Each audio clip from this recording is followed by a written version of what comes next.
Bueno, vamos a hablar de un hecho que ayer nos conmovió a todos, ¿no? Y que es la pobreza en la República Argentina. Recién decíamos con Guadalupe, solo en un país alienado, y nos incluimos en esta alienación, Sí, claro. se puede dar naturalmente el 40% de pobreza, 1 de cada 2 pibes pobres. Digo, es un país con serios problemas. Contame qué dijo el informe de ayer, Pancho. Por lo pronto, vos dijiste 1 de cada 2. Más de la mitad de los chicos del país es pobre. Creo que no tomamos dimensión de lo que esto significa hacia el futuro. Claro, ¿no? es lo que decíamos recién. Viste que nos acostumbramos a dar estas cifras. Y si estamos hablando a futuro es un desastre. Un desastre. Vamos a ver un informe de la Fundación La Nación bueno. sobre cómo vive esta situación uno de los lugares más pobres del país, que es el Impenetrable en Chaco. Ahí está.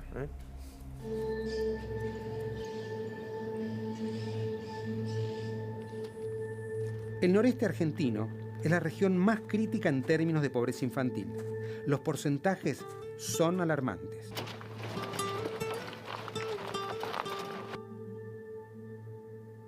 El 30% de los chicos vive en situación de vulnerabilidad.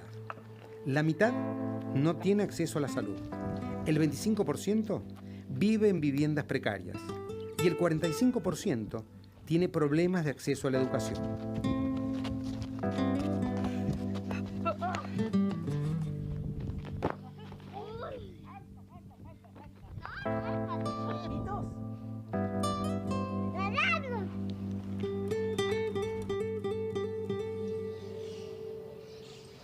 Comenzamos nuestro viaje por la provincia de Chaco. Nos acercamos al Impenetrable. Aquí el abandono y el aislamiento de las familias es muy grave. Llevamos el carrito, después le cargamos la agua, después lo traemos. ¿Cuántos litros tienen? De 5.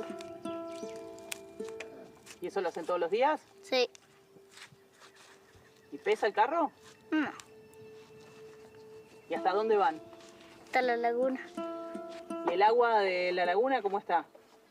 Muy sucia. ¿Por qué? Por los chanchos que se bañan. Después por el viento y porque está llegando el barro, por eso. En turbia. ¿Y ustedes para qué usan el agua? Para bañarse, para lavar, para regar las plantas.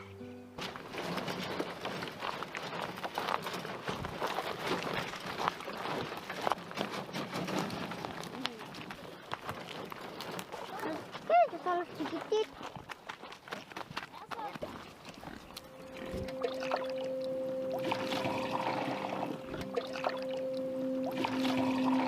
Ajá.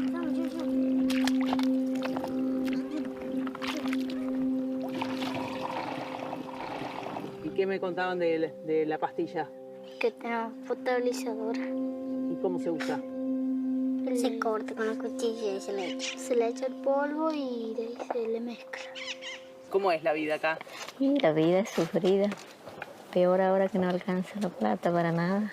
La agua la traemos nosotros. Y ahora para tomar tenemos de lluvia y cuando no llueve, no tenemos que buscar las lagunas para tomar.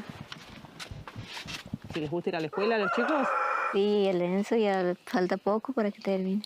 Acá están los animales. Puma. Bar. ¿Y cómo vas a la escuela vos? Hay moto.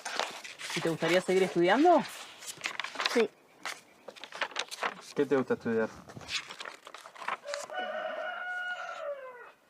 ¿Las letras o los números? Las letras. Es impactante que nada, ¿no? Me acuerdo, en el primer programa de entrevista que hacemos a la medianoche vino Santiago Maratea, y me toreó, diciendo la nación esconde algunos temas. Yo decía, a ver, ¿qué temas? Y mencionó 2. El del chineo, que lo hicimos aquí el informe, que son estas chicas que son tomadas, vírgenes, para el desahogo sexual de algunos cretinos, y el del agua potable del Impenetrable, que decía, los pibes levantan el agua del piso y la toman, o en el mejor de los casos tienen estas pastillas potabilizadoras.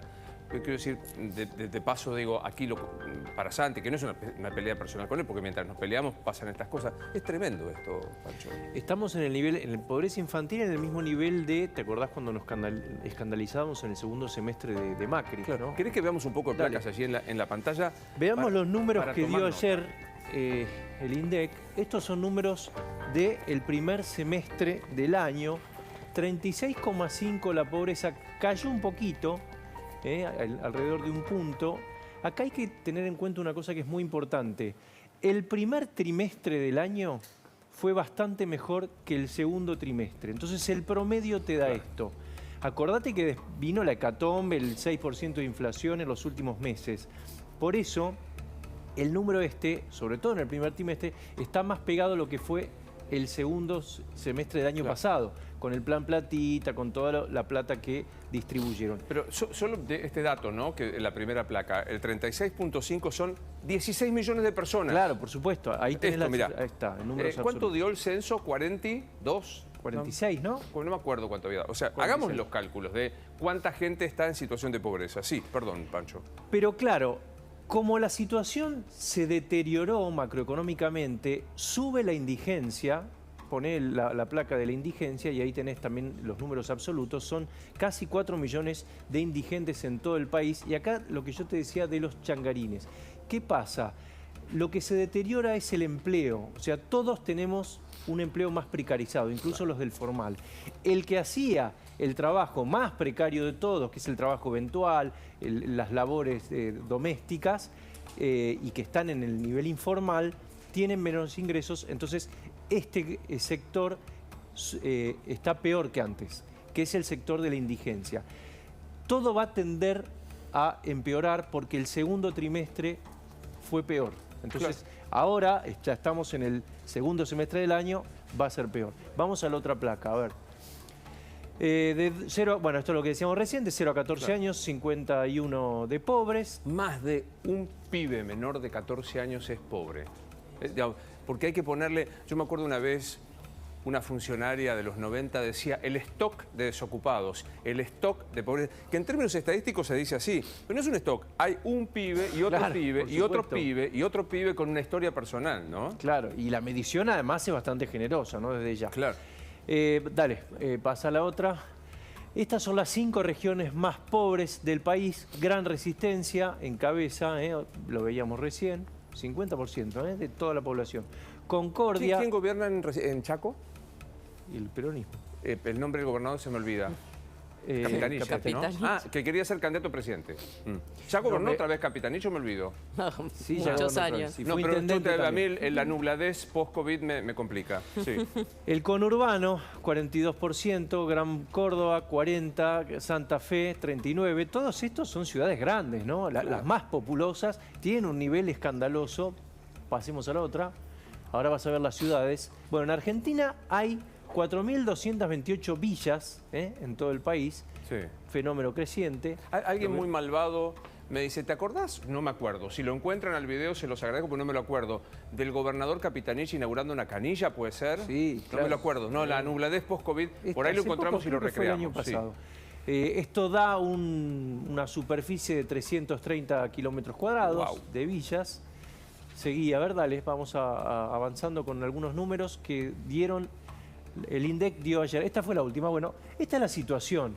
Insisto en que todo esto que estás viendo, como pasa con la inflación, es una foto vieja.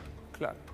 Porque todo tendió a empeorar. Y la madre de todo esto, como siempre, ¿cuál es? La inflación. La inflación. Lo aprendí con vos a esto. Mira, vamos a sumarlo a Eduardo Donza, que es uno de los responsables del Observatorio de la Pobreza de la Universidad Católica. Eduardo, soy Luis Novarecio, con Pancho Olivera los saludamos. Buen día, Nación. Luis y con todo el equipo. Gracias por atendernos. Bueno, decía Pancho con razón, es una foto vieja, hay una leve mejoría en algunos aspectos, pero hay un declive permanente en la Argentina de los últimos, me dirá usted, ¿cuántos años? Bueno, un declive desde el año 70 o los años 80 en adelante. Hubo una recuperación desde el año 2002 en adelante. En el 2002, recordemos, en la salida de la crisis de las políticas neoliberales del 2001, un 52% de población en situación de pobreza, pero esa mejora que fue sostenida hasta el año 2008-2009 se estableció en valores del 28-29% de población en situación de pobreza, ¿no? Eso según los datos de la UCA, porque lamentablemente entre el año 2007 y 2015 los datos del INDEC estaban malversados. Claro. pero no hemos podido bajar de esos niveles de pobreza. Eso es lo más alarmante, como estamos en una situación ya de décadas, lo que hace una cuestión estructural, que tenemos que hacer una gran toma de conciencia para desarrollar estrategias para poder salir de esta situación. Eduardo, ¿por qué afecta más a los indigentes que a los pobres la situación, según los números, no? Sí, lo que aumentó fue el porcentaje de indigentes. Acá hay dos factores. Lo que es la indigencia está marcado por el aumento de la canasta básica alimentaria, por diferentes razones, hasta razones internacionales. El índice específicamente de los alimentos en algunos meses fue mayor que el índice general, ¿no? Y también, por el otro lado, hay particularidades del ingreso de esos grupos, que son, por supuesto, muchos más precarizados los ingresos laborales y también las transferencias del Estado, que gran parte de los ingresos de esas familias provienen de transferencias del Estado. Los ajustes para compensar un poco el aumento de precios llegan en forma retrasada. Entonces, la aceleración de la inflación, como ustedes comentaban recién, que se dio también más que nada en el segundo semestre, ¿no? Pero la aceleración de la inflación, que todavía no está apareciendo, la aceleración de la inflación retrasa las mejoras que le pueden llegar a esa parte de la población. Eduardo, ayúdenos para los que no somos expertos, porque nosotros damos cifras y a mí me parece que los números globales como ocultan las historias personales que vamos truncando. Porque un chico menor de 14 años en esta situación de pobreza, ¿qué es técnicamente un indigente y qué es técnicamente un pobre? Sí. Hay definiciones que son conceptuales, ¿no? Por supuesto que el concepto de pobreza es difícil de medir. Lo que estamos hablando ahora es de una medición específica que es por ingresos, ¿sí? Que es la tradicional en América Latina. En la Universidad Católica también generamos un indicador que es una pobreza multidimensional. No es solamente por ingresos, porque acarreado a los ingresos vienen diferentes tipos de privaciones que sufren las familias y muchos de esos indicadores se venían reflejados en el corto que ustedes presentaron de la situación de esos niños y esas no familias tener agua, por ejemplo. que vivían. No tener agua es uno de los indicadores, no tener conexión a la red de agua corriente y a la red de cloacas, ¿no? Porque vemos las grandes complicaciones con respecto a la salud de las personas. No tener una vivienda digna, que se veía como evidentemente ese grupo familiar no lo tenía, no tener un acceso a la seguridad social, a la salud también, a la educación, ¿no? Esos son indicadores de esa pobreza multidimensional. Cuando es tan persistente la pobreza, que es como en Argentina, digamos que como mínimo, más de 2 décadas, se van acumulando privaciones y hablamos ya de una tercera generación de niños y adolescentes que no vieron que el esfuerzo de sus padres y de sus abuelos fue bien remunerado. Esta es la cuestión más seria y cómo lo marcaban ustedes muy bien con esta pobreza que es de tipo rural, que además está aislada, pero que también está presente en las grandes ciudades.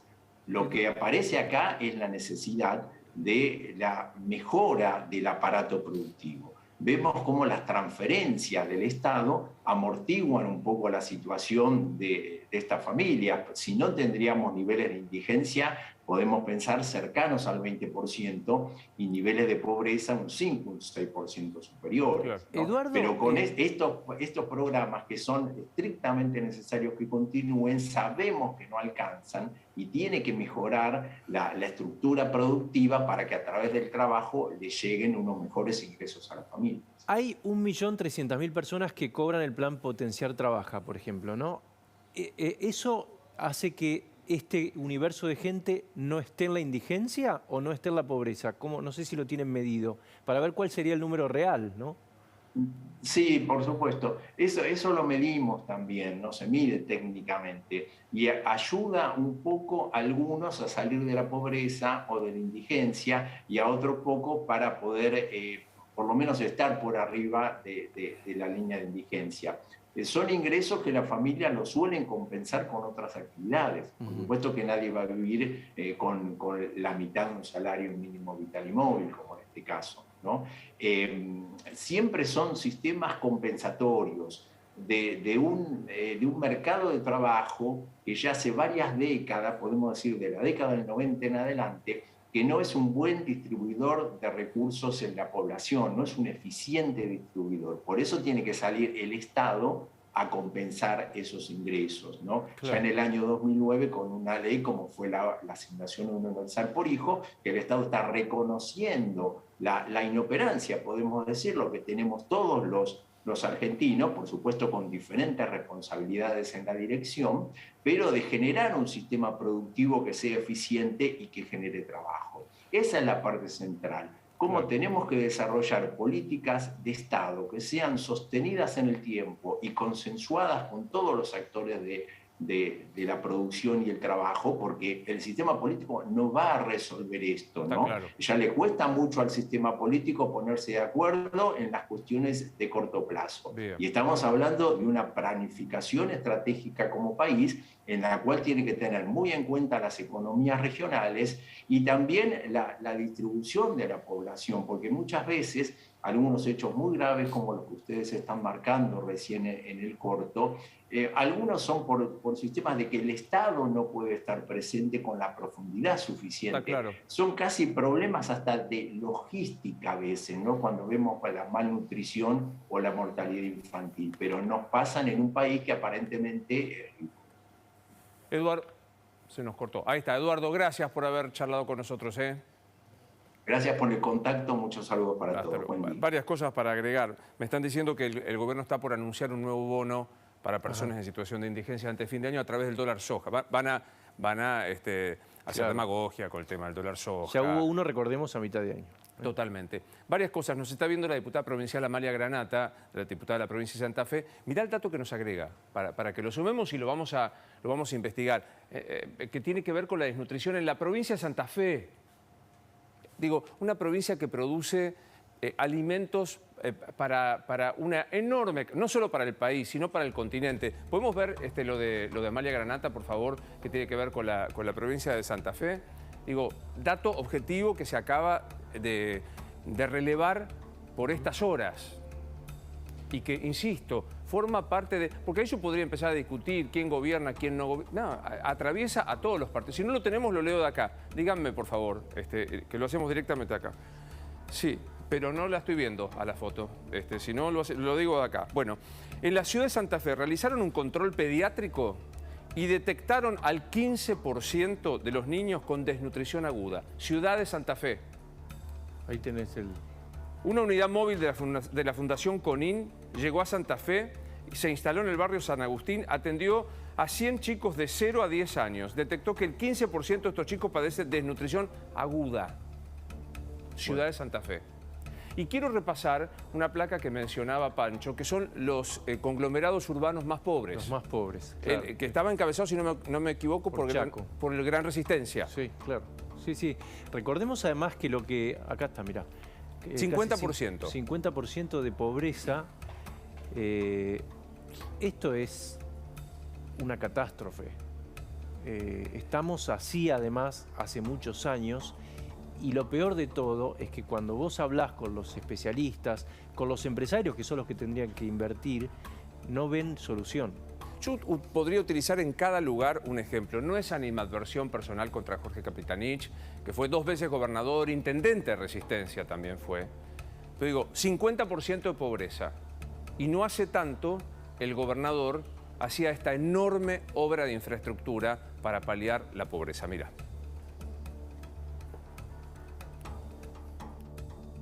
Se hacen, porque estas obras tardan mucho tiempo, cuestan mucho dinero y es un gran esfuerzo para toda la sociedad. Por eso yo siento mucha emoción ahora estar acá en Charatá, porque esta obra me costó... Y hay que hacerlo bien, porque si no, no se la puede andar rehaciendo todos los días. Yo sentí el dolor de las críticas infundadas, de todos los que hablan sin saber, lo que no saben lo que cuesta gestionar, porque si no hubiésemos hecho todo el esfuerzo que hicimos nosotros, esto no hubiesen tenido agua. Y eso, no, pero es un tema importante. Nosotros, los que gobernamos, también necesitamos el afecto de la gente y el reconocimiento de las cosas que se hacen.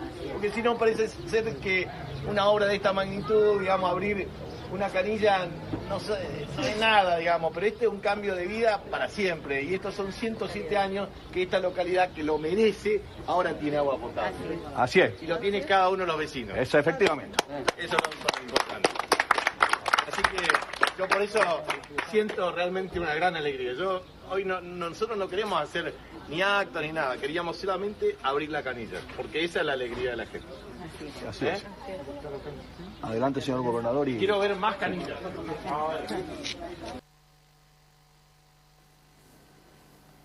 Una canilla inauguró. 50% de pobreza. Una canilla.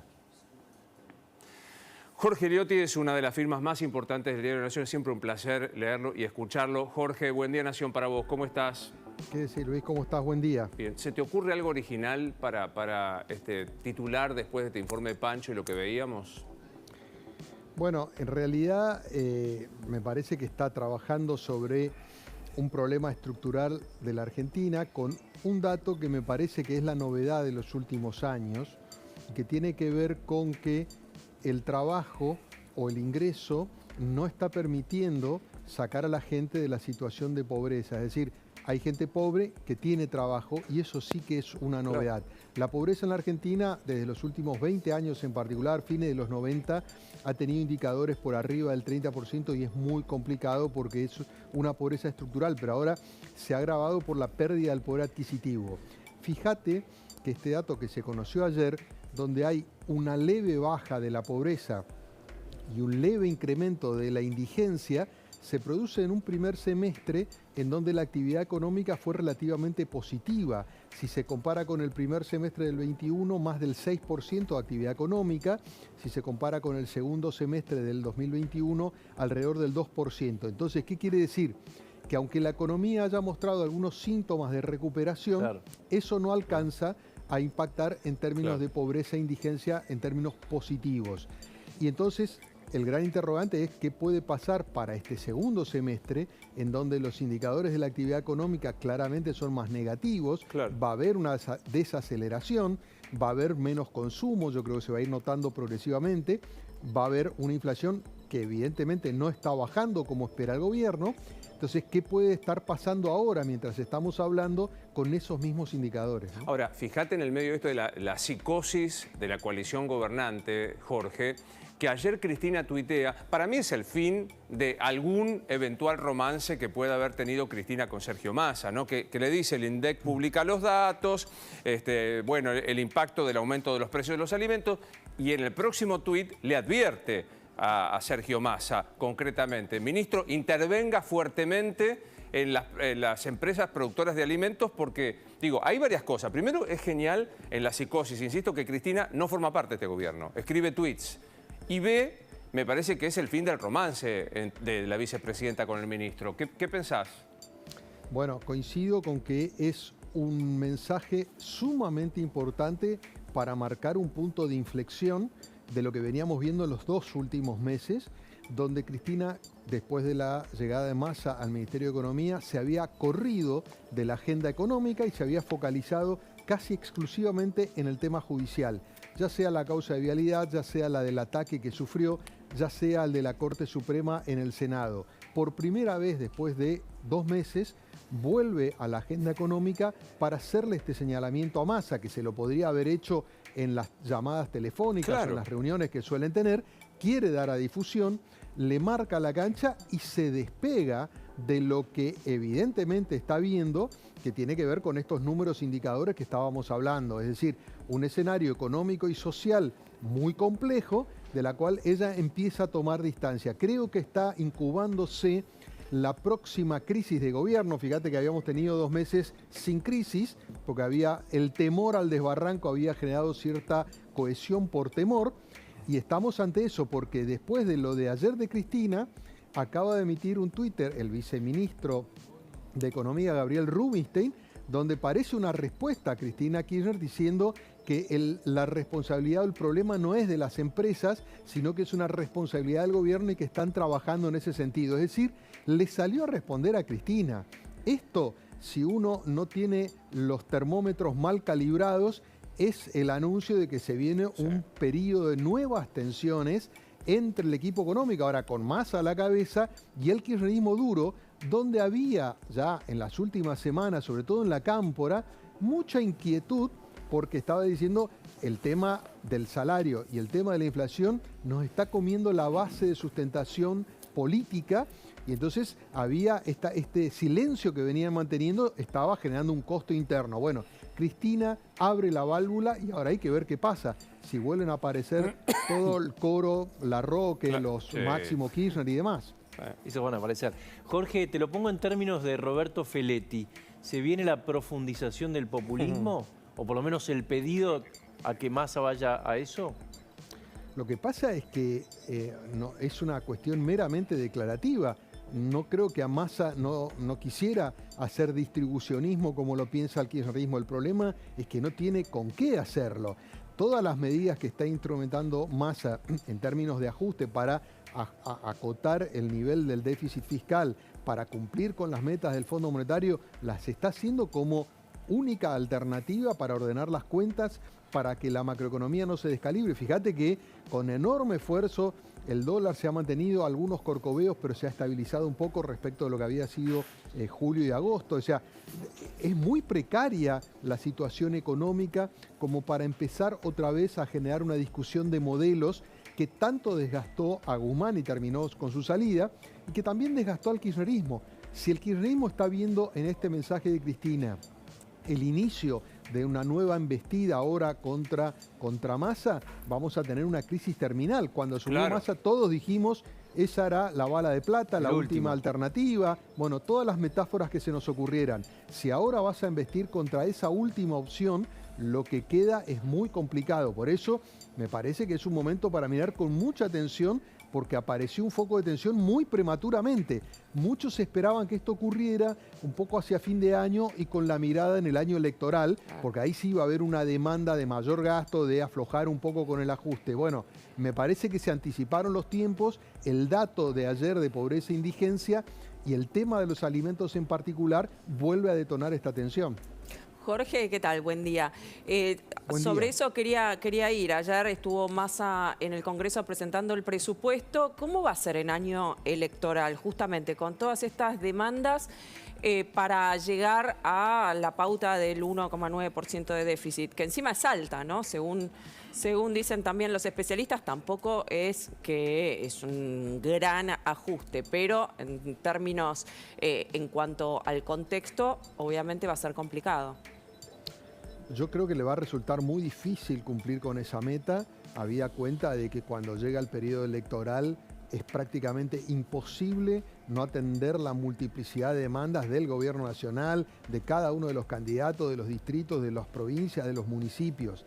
El planteo de Massa, fíjate Guadalupe, era que el gran problema de su llegada al Ministerio de Economía es que llegó tarde, porque la lógica era que Guzmán se tendría que haber ido después de acordar con el fondo, digamos alrededor de marzo, para justamente tratar de ajustar los números durante este año y en el 2023 poder ser expansivos un poco más distributivos para generar adhesiones y votos.